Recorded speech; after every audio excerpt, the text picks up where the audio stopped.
Bismillahirrahmanirrahim. Assalamualaikum warahmatullahi wabarakatuh. Sebelumnya, perkenalkan kami dari kelompok A akan mempresentasikan laporan monitoring dan analisis media sosial kami, yaitu konten tentang Raja Ampat. Konten yang akan berisikan dalam PPT ini yaitu pendahuluan, tinjauan literatur, metode kampanye digital, pembahasan, dan kesimpulan. Lalu, anggota kami beranggotakan Nadira Zahrani, M. Farhan Faiz, saya sendiri, Bobby Prasetyo, dan Ellen Octavia. Baik, pendahuluan. Selanjutnya adalah latar belakang. Raja Ampat di Papua Barat adalah pusat keanekaragaman hayati laut terbesar di dunia. Lebih dari 75% spesies karang dunia hidup di wilayah ini, menjadikannya surga terakhir di bumi. Kini kawasan tersebut terancam akibat aktivitas tambang nikel di Pulau Kawe oleh PT Anugerah Tambang Industri. Tambang membuka 500 hektar hutan primer, mencemari laut, dan memicu konflik sosial dengan masyarakat adat. Hal ini bertolak belakang dengan semangat pelestarian lingkungan hidup di kawasan konservasi. Media sosial menjadi ruang alternatif untuk menyuarakan kepedulian dan membangun kesadaran kolektif. Kampanye digital melalui TikTok ini digunakan sebagai media penyampaian pesan secara visual dan emosional kepada publik, khususnya generasi muda.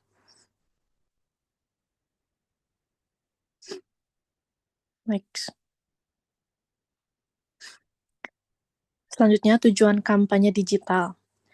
Tujuan kampanye digital kami yaitu yang pertama mengedukasi masyarakat tentang dampak negatif aktivitas pertambangan terhadap ekosistem dan budaya lokal Raja Ampat. Yang kedua, menyampaikan pesan lingkungan melalui media yang mudah diakses dan relevan bagi generasi muda. Dan yang terakhir, membangun ruang diskusi kritis dan media sosial dengan membangun ruang diskusi kritis di media sosial tentang keseimbangan antara pembangunan industri dan pelestarian alam.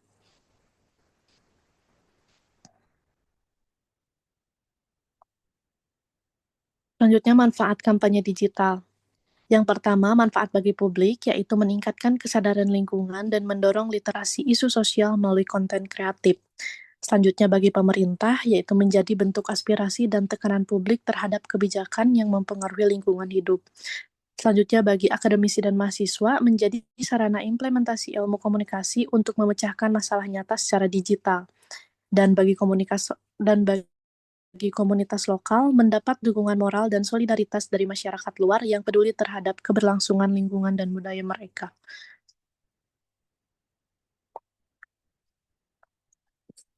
Selanjutnya, sasaran dan target audiens. Sasaran utama yaitu pengguna media sosial aktif usia 16-35 tahun, terutama mahasiswa, pegiat lingkungan, dan konten kreator muda. Lalu sasaran sekundernya yaitu pengambil kebijakan, aktivis, serta masyarakat umum yang memiliki minat pada isu lingkungan, energi, dan pariwisata berkelanjutan. Oke, kita masuk ke tinjauan literatur. Pada konten ini kita menggunakan teori agenda setting, yaitu dalam buku karya Stanley J. Baran dan Dennis Kadavis pada tahun 2011 yang berjudul Mass Communication Theory, Foundation, Ferment, dan Future, edisi ke-6, menjelaskan bahwa media memiliki pengaruh yang kuat dalam membentuk pandangan suatu masyarakat tentang isu-isu penting yang harus menjadi perhatian, sehingga dapat mendorong berbagai institusi untuk mengambil tindakan dalam menanganinya. Pada prosesnya, agenda setting itu dibagi menjadi tiga. Yang pertama, agenda publik atau public agenda setting, yaitu agenda publik berfokus pada bagaimana isi dari media massa dapat mempengaruhi pandangan dan pendapat masyarakat luas. Yang kedua, agenda media atau media agenda setting.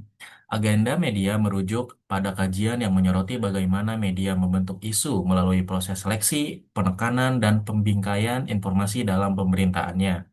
Yang ketiga, agenda kebijakan atau policy agenda setting. Agenda kebijakan ini mengacu pada hubungan antara opini masyarakat dan kebijakan yang dibuat oleh para elit, serta serta bagaimana pendapat publik dapat mempengaruhi pengambilan keputusan dan tindakan kebijakan.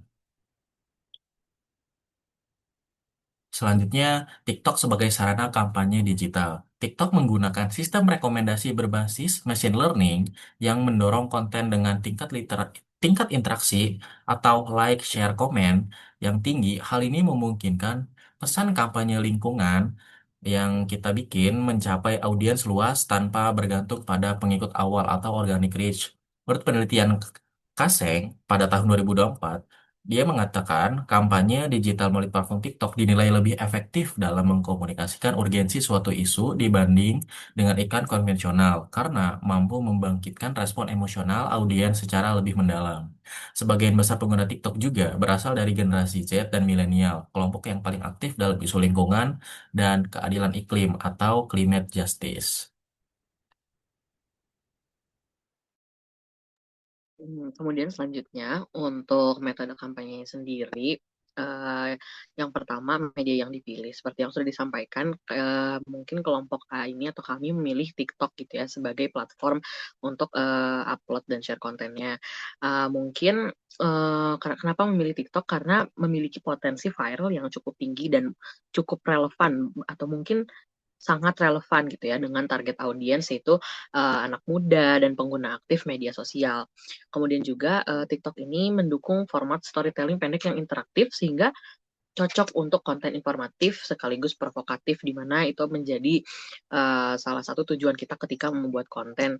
Kemudian seperti yang sudah di poin yang ini, kembali lagi algoritma explore yang tinggi, kemudian audiens juga didominasi oleh Gen Z dan format video atau foto pendek yang cocok untuk konten edukatif yang juga engaging. Kemudian selanjutnya untuk proses praproduksi, kami itu memulai dengan menentukan ide dan tema besar yang ingin disampaikan, yaitu mungkin spesifiknya untuk isu sosial dan isu kebijakan publik gitu yang sedang hangat dibicarakan.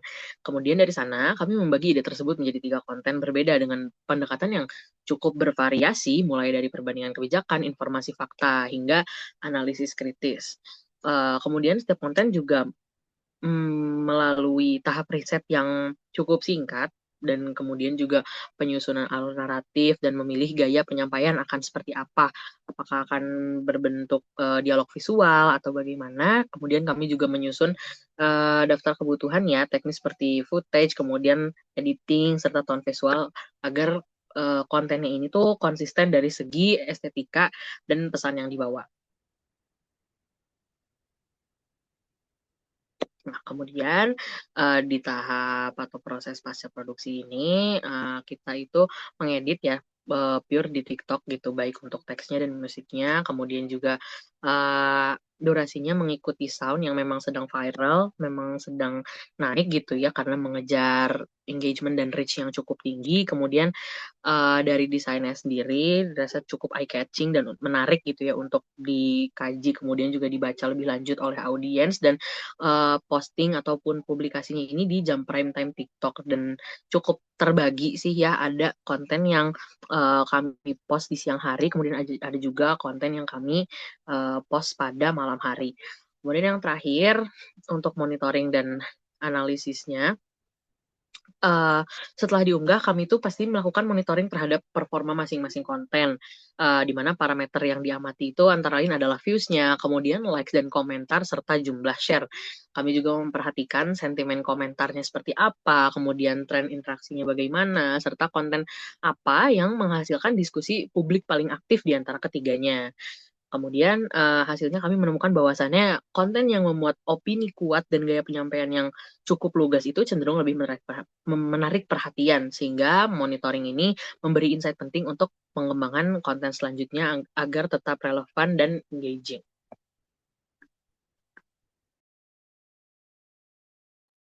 Baik, kita masuk ke dalam pembahasan. Yang pertama ini tuh ada sebelum di boosting. Jadi kelompok kami memakai boosting di TikTok agar mencapai views yang banyak seperti itu.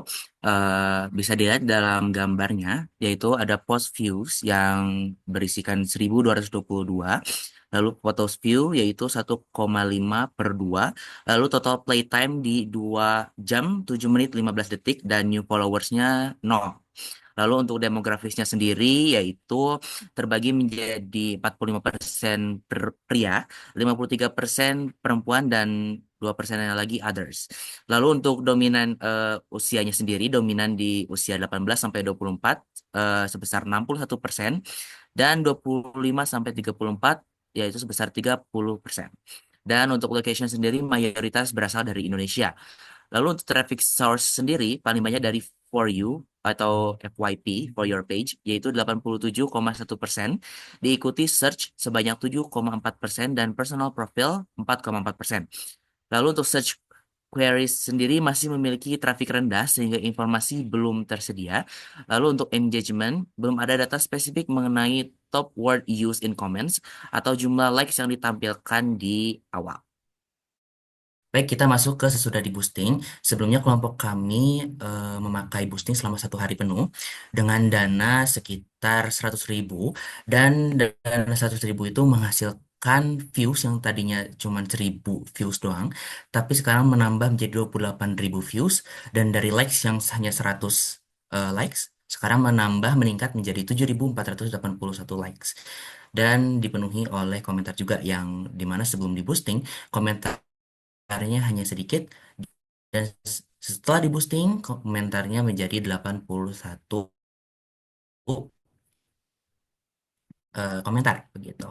Lalu untuk key metricsnya sendiri, untuk post viewsnya menjadi 28.222. Lalu total playtime-nya menjadi 35 jam, 44 menit, dan 26 detik. Dan followers barunya menjadi 13 followers. Dan untuk total viewersnya menjadi 99 new viewers atau bisa dikategorikan sebagai unique viewers begitu. Em, Lalu untuk gendernya sendiri yang tadinya kebanyakan dari perempuan sekarang didominasi oleh sorry maaf, yang tadinya didominasi oleh pria, sekarang didominasi oleh perempuan sebesar 72%, dan pria yaitu sebesar 26%. Lalu untuk usianya didominasi oleh umur 18 sampai 24 tahun, dan di umur 25 sampai 34 tahun di 31%. Dan untuk lokasinya berada di 100% di Indonesia. Lalu untuk traffic source-nya, For You tetap menjadi sumber utama yaitu 95,5%, jauh meningkat dari sebelumnya. Sementara search 3,2% dan personal profile 0,8%, menunjukkan keberhasilan boosting dalam mendorong konten ke FYP, For Your Page. Lalu untuk search queries-nya sudah ada data dan menunjukkan fokus pada proyek Raja Ampat.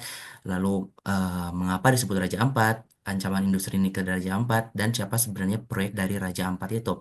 Dari 47,1%, 11,8%, 5,9%. Lalu untuk engagementnya sendiri, di top words used in comments yaitu Raja Ampat, tambang nikel, terumbu karang, warisan dunia, tanah air. Gitu.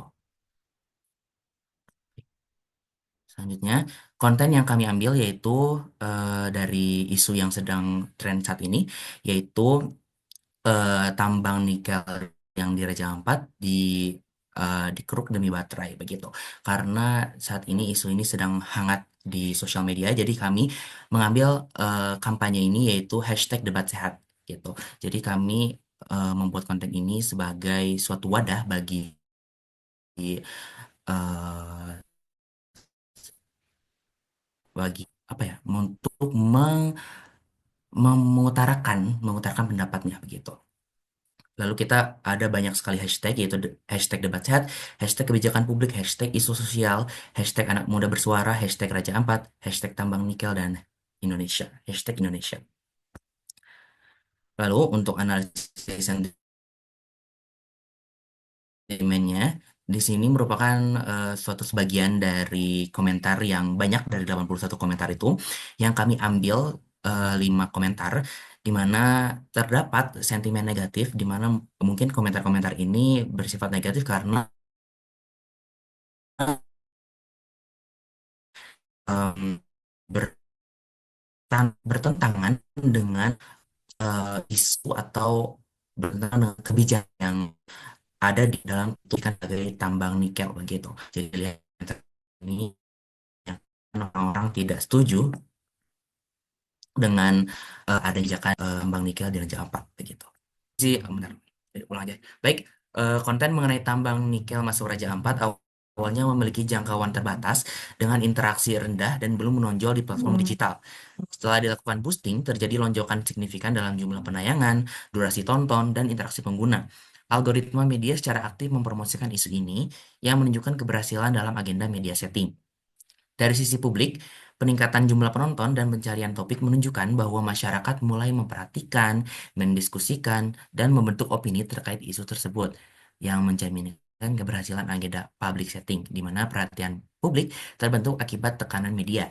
Meski belum ada dampak langsung terhadap kebijakan ini, peningkatan kesadaran dan diskusi publik berpotensi mendorong perhatian pembuat kebijakan, yang menjadi indikasi awal terbentuknya agenda kebijakan setting karena tekanan publik seringkali menjadi pemicu munculnya respon atau tindakan dari elit dan pengambil kebijakan. Untuk kesimpulannya, boosting secara signifikan meningkatkan visibilitas isu tambang nikel di Raja Ampat dalam agenda media dengan konten didorong kuat oleh algoritma ke fitur FYP atau For Your Page. Kata kunci seperti Raja Ampat dan tambang nikel mulai dominan dalam komentar dan pencarian, menandakan keberhasilan media dalam menyorot isu tersebut. Peningkatan drastis dalam jangkauan dengan 99% penonton baru atau unique viewers dan 100% non membuktikan bahwa isu ini tahu publik yang lebih luas. Data pencarian menunjukkan bahwa masyarakat mulai aktif mencari informasi, menandakan terbentuknya agenda publik. Meskipun belum ada dampak langsung pada kebijakan, lonjakan perhatian dan diskusi publik membuka peluang agar isu ini masuk ke dalam pertimbangan pembuat kebijakan. Tekanan dari opini publik yang terbentuk menjadi dasar potensial untuk mendorong respon di tingkat agenda kebijakan. Terima kasih. Sekian dari kelompok kami. Mohon maaf apabila ada kesalahan. Wabillahi taufiq wal hidayah. Wassalamualaikum warahmatullahi wabarakatuh.